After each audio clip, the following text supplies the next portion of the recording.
भुसावळ येथील तुकारामनगर मध्ये जागृत हनुमान मंदिराजवळ शिवपुराण कथा सप्ताह कार्यक्रम उत्साहात संपन्न झाला। कार्यक्रमाचे आयोजन जागृत हनुमान व भक्तविजय महादेव मंदिर समिती तर्फे करण्यात आले होते।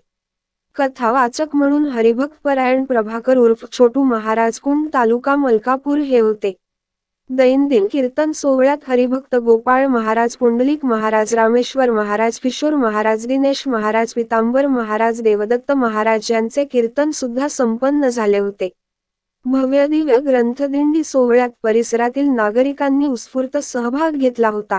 मनोहर लोणे, दिव्य महाराष्ट्र न्यूज, भुसावळ।